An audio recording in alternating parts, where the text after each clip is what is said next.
안녕하세요. 하루 필수 말씀 충전 하필 큐티 조종환입니다. 오늘 함께 나눌 하나님 말씀은 사무엘하 24장 17절에서 25절까지 말씀입니다. 그때 다윗이 백성을 쳐 죽이는 천사를 보고 주님께 아릅니다. 바로 내가 죄를 지은 사람입니다. 바로 내가 이런 악을 저지른 사람입니다. 백성은 양떼일 뿐입니다. 그들에게는 아무런 잘못도 없습니다. 나와 내 아버지의 집안을 쳐 주십시오 라고 이렇게 이야기합니다. 우리가 어제 이제 세 가지의 선택지에서 3일 동안 질병이 발생하는 걸 선택했다고 읽었죠. 그러면 이제 다윗이 그 선택을 후회했는가 생각을 해보게 되는 건데, 우리가 그렇게 생각하기는 좀 힘들어요. 왜냐하면 우리가 살펴봤던 것처럼 다윗이 사람 손에 빠져서 도망치는 것이 결코 다윗 혼자만 경험해야 할 그런 문제는 아니었습니다. 우리가 이전에 다윗의 모든 이제 갈등의 요소들을 보고 알고 있는 것처럼 다윗이 쫓겨났을 때의 어떤 그런 배신과 배반이 있을 때에 반역이 있을 때에 국가 자체가 이제 양분화되는 것을 다윗이 경험했기 때문에 그걸 이야기하고 있는 것 같지는 않아요.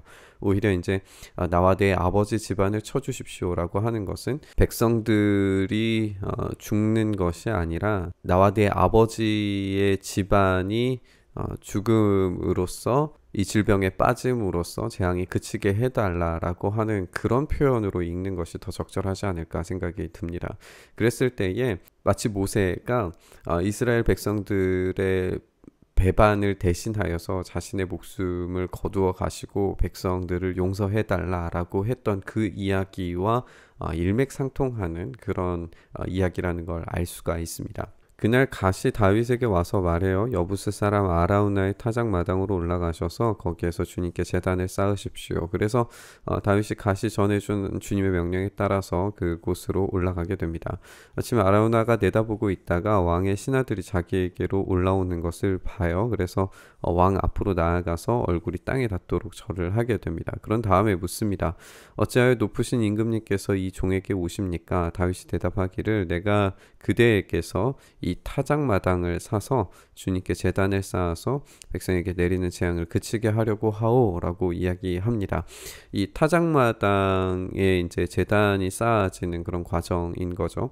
그럼 이 타작마당을 어떻게 이제 소유하게 되었는가라는 이제 그 배경을 이야기하고 있는 것인데, 처음에 이제 이 아라우나가 이야기하는 건 뭐냐면 높으신 임금님께서는 무엇이든지 좋게 여기시는 대로 골라다가 제물로 바치시기를 바랍니다 라고 이야기하면서 여기 번제로 드릴 소도 있고 땔감으로는 타작기의 판자와 소의 멍에가 있습니다 라고 그냥 마치 선물로 주려고 하는 듯한 호의를 발견하게 됩니다.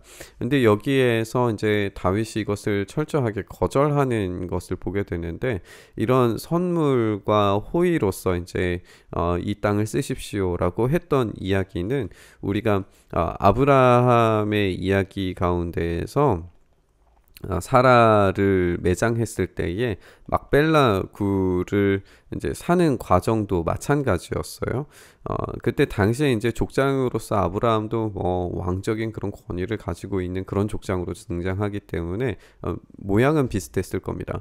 어쨌든 아브라함이 막벨라 굴을 살 때에도 그 주인들이 이렇게 그냥 쓰십시오, 선물로 드립니다, 뭐 이런 식으로 이야기를 했는데, 아브라함이 철저히 그 땅을 돈 주고 사는 그런 과정을 보게 되죠.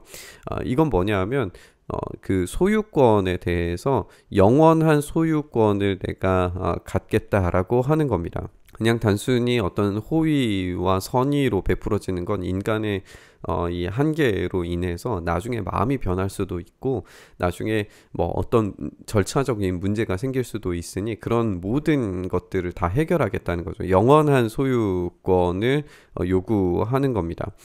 그래서 이제 이 아라우나가 모든 것을 임금님께 바칩니다 라고 이야기하고, 또 왕에게 이와 같이 말하기를 하나님이 임금님의 재물을 기쁜 마음으로 받아주시기를 바랍니다 라고 이야기하면서 정말 좋은 선의를 표시를 합니다. 그런데 그럼에도 왕은 아람온에게 말하기를 그렇게 해서는 안 돼요. 내가 꼭 값을 지불하고서 사겠소. 내가 거저 얻은 것으로 주 나의 하나님께 번제를 드리지 않겠소라고 이야기하면서 자신이 직접 책임지는 모습을 보게 되는 거죠. 은 53개를 주고 그 타작마당과 소를 삽니다. 아브라함의 기사와 마찬가지로 다윗도 영원한 소유권을 가지고 이 성전 부지를 사게 되는 그런 모습을 우리가 읽게 됩니다. 그래서 이 다윗이 거기에서 제단을 쌓아서 번제와 화목제를 드리게 되니까 그 땅을 돌보아 달라고 비니까 그의 기도를 들어주셔서 이스라엘에 내리던 재앙이 그칩니다. 아직 세워지지 않은 성전이지만 그 성전이 세워질 그 땅을 향하여서 기도했을 때에 모든 재앙이 그치는 것, 이것이 이제 우리가 이 본문을 통해서 읽을 수 있는 매우 중요한 포인트입니다. 성전을 향하여서 아직 보이지 않지만 세워질 그 성전을 향하여서 기도하고 있는 모습, 결국에 우리가 신약의 빛에 따라서 생각했을 때 예수 그리스도께 기도하는 것이 참된 재앙을 종료시키는 유일한 방법이라고 우리가 생각하며 묵상해 볼 수 있을 것 같습니다. 우리가 오늘 본문에서 읽은 것은 땅에 대한 소유권, 재앙의 종료, 또 성전이 세워지는 땅이 준비되는 그런 이야기들입니다. 우리는 신약의 빛에 따라서 이 성전이 가리키는 영원한 실제가 예수 그리스도라고 하는 사실을 알고 있습니다. 예수님이 바로 이 재앙을 종료시키시는 영원한 성전입니다. 다윗은 자신이 하나님과 인간 사이를 중재할 수 없었고 그 집에 형벌이 내리지도 않았지만 이제 예수님께서는 하나님과 우리를 중재하시면서 그 형벌을 자신 스스로 온전히 담당하심으로써 그 백성에 대한 그 재앙을 종료시키시고 그 백성에게 영원한 생명을 주셨다라고 하는 이야기를 알고 있습니다. 그래서 십자가의 정체성은 재앙의 종료입니다. 최종적인 인류의 죄성에 대한 재앙인 이 죽음이 종료됐다라고 하는 이야기를 십자가 위에서 우리에게 선언하신 거죠. 이 놀라운 사건의 그림자가 오늘 본문의 사건이라면 다윗은 끝까지 하나님의 마음을 헤아리려고 했고 응답을 받는 이 과정 가운데에서 보이지 않는 성전이지만 그 성전을 향하여서 기도했을 때 응답하신 이 과정을 통해서 위대하고 영원하신 우리 왕 예수 그리스도께서 우리의 기도를 들으시고 재앙을 그치게 하시고 우리에게 다시 한번 은혜를 베푸시리라고 하는 기대를 이 본문을 통해서 가져볼 수 있습니다.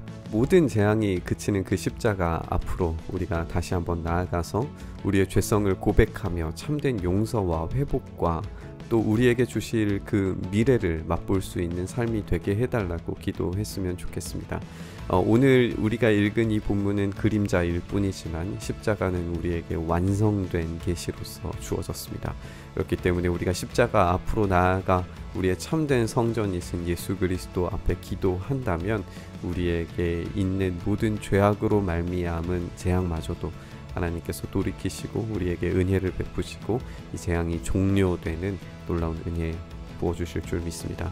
우리가 그런 하나님 앞에 나아가 용서받는 인생, 참된 회복을 경험하는 인생 경험하게 해달라고 십자가 앞에 나아가며 기도의 자리로 나아갔으면 좋겠습니다.